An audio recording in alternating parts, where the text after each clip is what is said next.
Hello, everyone. This is David Dino Terrace. What a privilege, pleasure, and honor it is to be with you today. I'm here with my wonderful friend, Eileen Rivera-Lai. Eileen, how are you today? I'm terrific. How are you, David? Very good. Eileen, I know you have friends and colleagues all over the country who have just done amazing things and who have been teachers and educators and encourage and inspire people everywhere they go. And again, you have not let us down or surprised us. Can you please help introduce the guest you have with us today? Yes. Today it's my pleasure to introduce a wonderful woman who I met just by chance while attending a convention of the Federation of the Blind in Florida a couple years ago. In fact, I believe it was 2016. 5 years ago. And we just hit it off. I don't know. As soon as we met, sometimes you meet people in the world that you just really have a wonderful connection with. And this is one of them. So I'd love to introduce you to my friend and colleague, Sandi Ryan from Iowa. All right, very good. Thank Sandi, you. welcome aboard. Sandi, we're so glad you're with us today. Thank you. I'm very glad to be here. So, Eileen, would you like to start with the first question, or may I? Yeah, Sandi, tell me a little bit about yourself. Well, I am actually a now retired registered licensed dietitian, and I worked about not quite 20 years in that field, and I've had lots of other jobs as well, mostly not terribly long term. It took me a little time to find what I wanted to be. I am married 51 and a half years, and I've raised two children who are, well, right now they're in their 40s. My oldest son, Matt, will turn 50 at the end of May. So, wow. And I have 5 beautiful grandchildren who range in age from 26 to 3. So it's a busy life, even though I'm retired. Wow, very cool. Yeah. Sandi, have you always had a visual impairment? Well, yes, I was born with retinoblastoma. Oh. And incidentally, after my surgeries, was not expected to live more than 5 years. Really? Yes. So my mother thought that I might have seen some things very early on, but that's, maybe a mama's wish. I don't know. Right. So Sandi she's one of the most successful graduates I've met from the School for the Blind. Can you tell us a little bit about your educational process? Well, I started at the Iowa Braille and Sight Saving School, and I always have to tell people they didn't save anybody's sight, but that was their name all along. When I was 5, and I spent 10 years there. I did skip 2nd grade, so I left, and mostly it was because of the limited materials in Braille. I had learned everything that they taught in 2nd grade, so they moved me on to 3rd grade. And so, and maybe I was a little smart too, who knows? When I was going into my junior year in school, I transferred to Nevada High School, which was my hometown high school. And I had to do most of the work to do that at the time because I was maybe the 4th or 5th student from the school who had ever transferred out to public school. So Sandi, I imagine back then, you probably had an iPad and an iPhone, right? Oh, absolutely. Right? Very early on. No, this was the 1960s, and note taking was done with a slate and stylus. When I left Iowa Braille and Sight Saving School, they did give me a Braille writer, a Perkins Brailler that saved my life. And my father shortly after I started school at Nevada, went and saw the principal. And if you had known my father, you would have known this was not something that he would normally have done.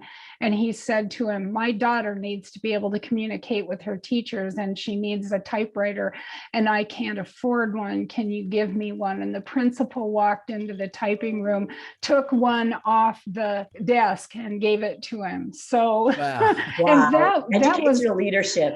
that was my accommodation in high school. Right, right.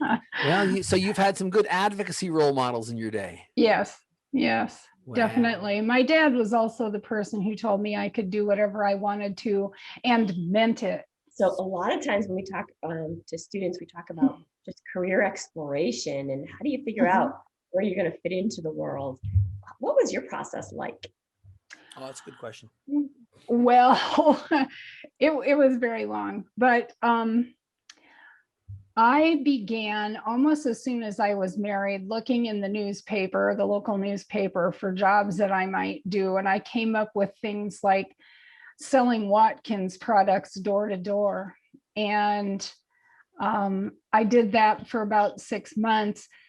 And I got some very fine reactions, like the lady who said, oh, I don't want any of your products, but here's $5. And of course, that has all the implications. But, and I sold a clothing line at parties. Really? And I worked for a couple of marketing places. One was AmVets. I had to call and tell them about products that we had for sale that was in an attempt to raise funds.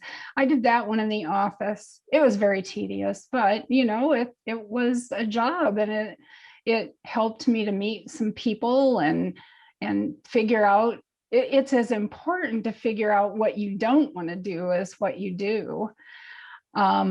And finally, the way I came on my real career was I was reading a health magazine, and they said in there that nutrition was one of the fields that was up and coming, and that dietitians made really quite good money, and that you needed a 4-year degree to be able to do that.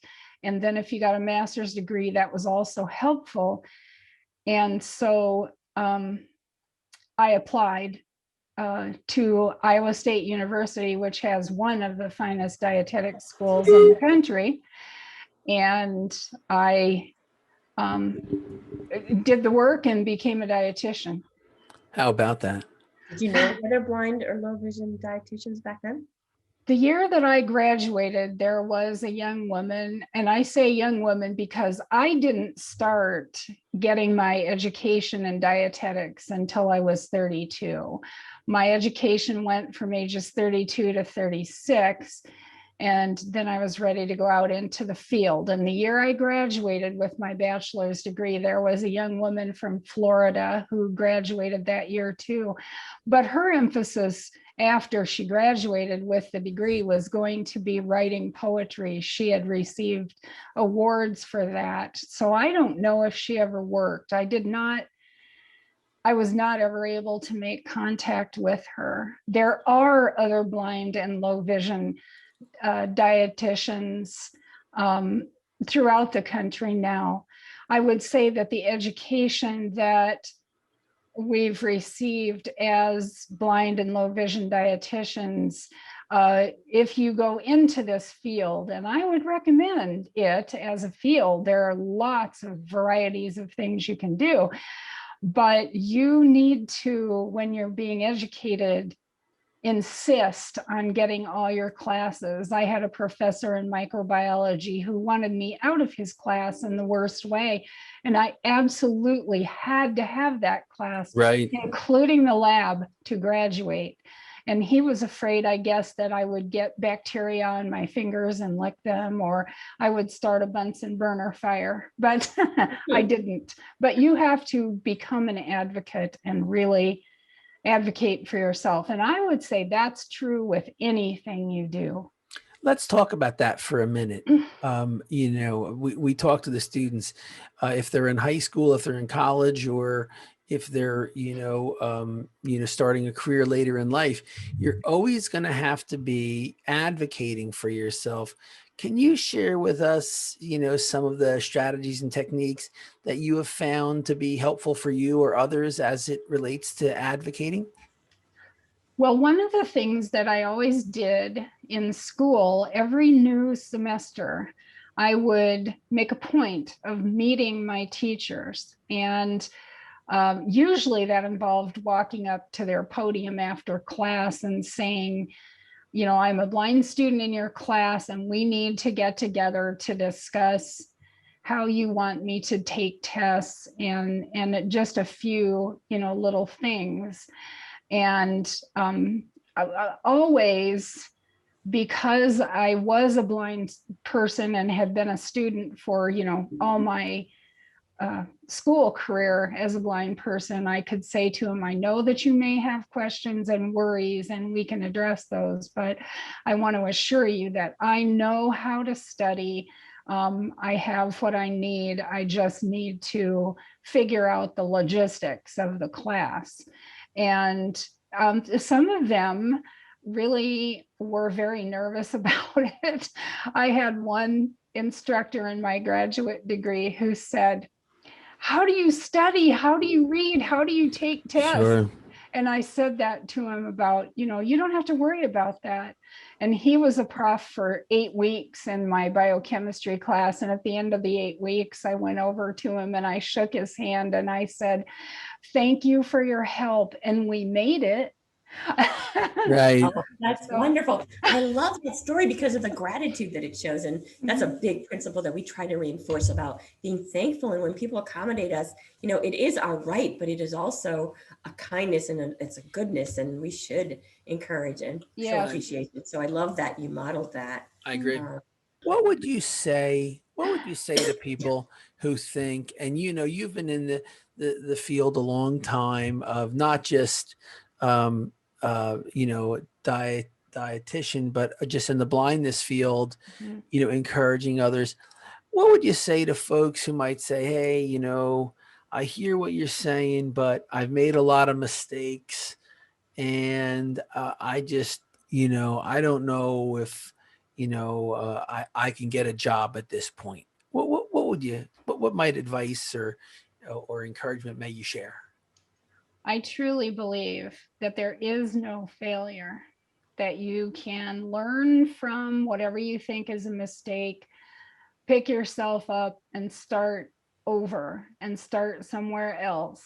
And one of the keys in getting somewhere in life is being willing to put in the time and the effort that you need to put in to get into what it is you want to do.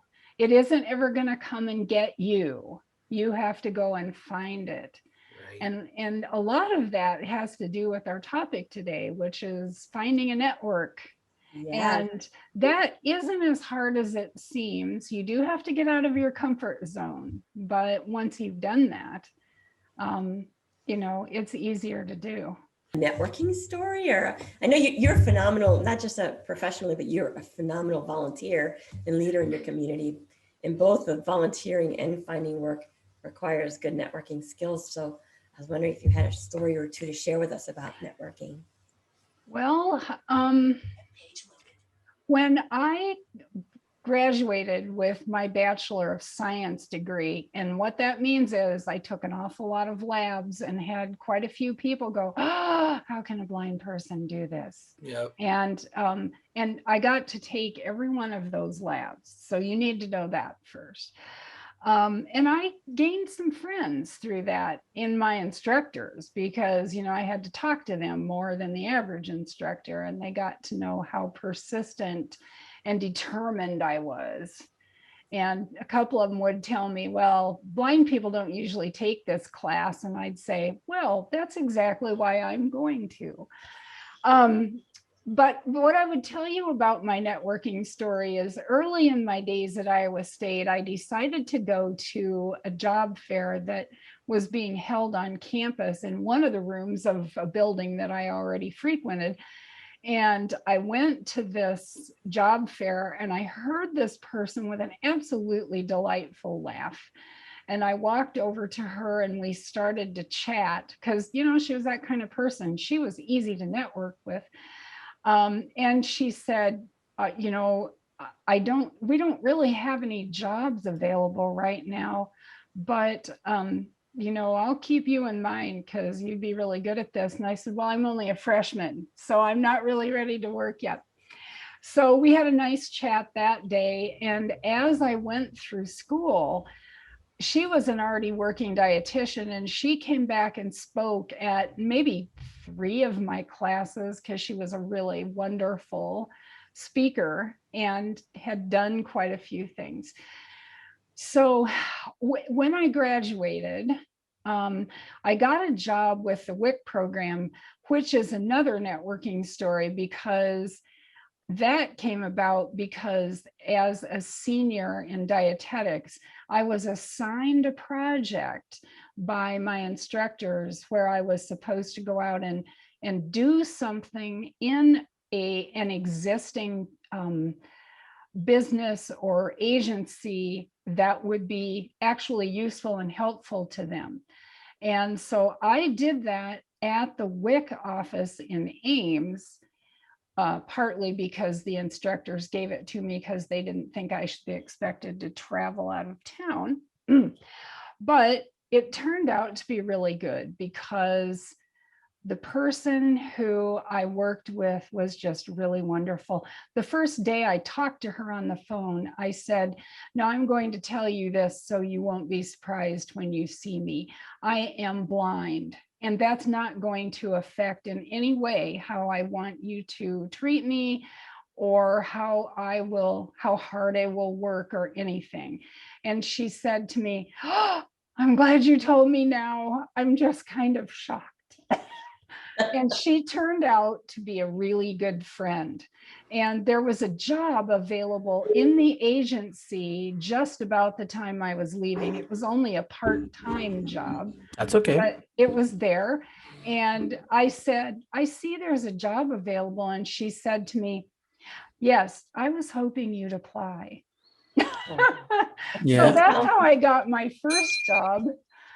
And anyway, back to the story about the young woman whose laugh I liked so well. My counselor at the Department for the Blind was really excellent in those days, and she always watched various avenues for jobs available. And she, after I got my master's degree, she called me one day and she said, there is a job at the Iowa Department of Public Health. It's a nutrition job. And it doesn't say a master's degree is required, but it says salary commensurate with experience. And I had the WIC experience by then. And I said, who do I contact? And she said, Connie Betterly. And Connie was the woman from the job fair.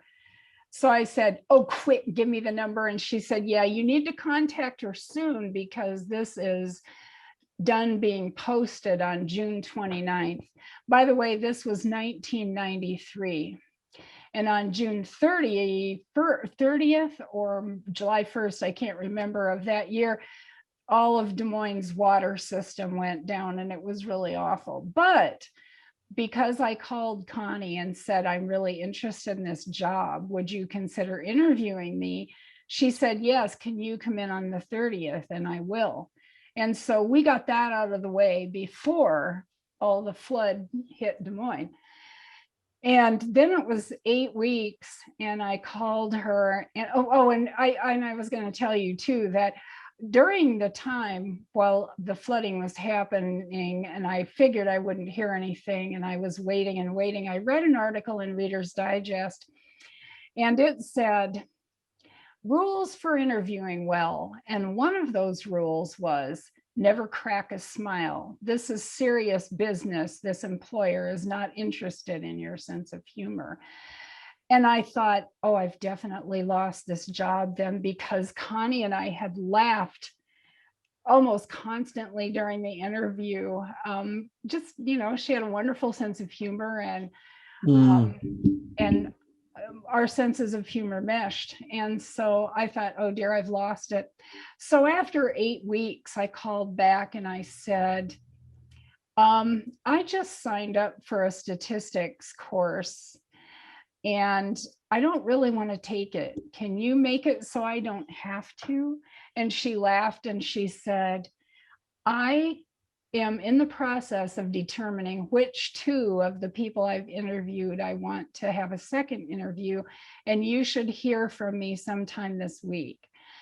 And it was the next day. So, but I think if I had not met her, maybe particularly as a blind person, several times during my college career, and she saw that I was persistent and she saw that Yep. I was doing well and all that kind of thing. And I had a sense of humor, and, she still, by the way, I worked for her for 1.5 years, and then she left the Department of Public Health, where we both worked, and went off doing other things.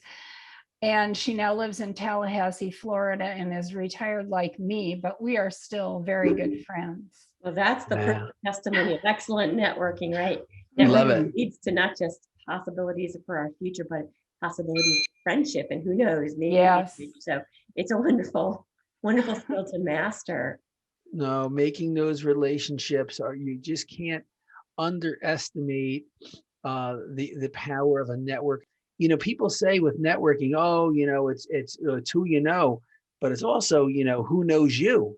And I think that's very important also. So I appreciate you making that point, Sandy. Yeah. May I say, I really, Reader's Digest was off the charts. it was terrible advice. People want to know that they can work with someone and enjoy working with someone, because when they interview you, not so much anymore, but they think, oh, can I tolerate having this person in my life for 20 years, as a colleague? Sandy, speak to how important, Eileen touched on a little bit before, how important has volunteerism been to you in your life?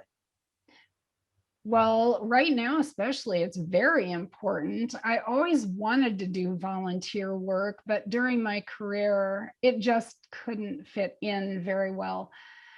But when I retired, I thought, now, one of the reasons I retired was that I don't really want to go to an office or a store or whatever else, wherever else I might go. I want to be able to do something that I can pick up and put down at home. And another one of my lifesavers, by the way, is I knit and crochet. That picking up and putting down made me think about that. Yeah. But I thought now would be my opportunity to volunteer, and Bookshare was looking for proofreaders and scanners.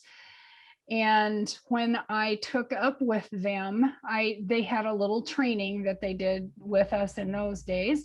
And when I had done the little training, the first 2 people I met said, we're proofreaders. What we would love is somebody who would scan for us, and we'll get you the books that we want to have done and send them to you, and you can scan them for us. And I'd been scanning since 1991, when I got my first scanner to do research for my master's thesis. And so I was very glad to do that. I've been scanning ever since. That was I think it was 2011 when I finally started scanning. I'd been a member of Bookshare for about 1 year at that time. And that is just so fulfilling. I have 2 friends, one from Michigan and one from Wisconsin, who we have gotten a free conference line, and we talk every Saturday, well, with few exceptions, just to de-stress after the week's over. And I wouldn't have met them without volunteering for Bookshare. I'm also the chairperson of the Iowa Commission for the Blind, which oversees the department. I've been on the commission since 2007 when I was still working. And I just love that position as the chairperson.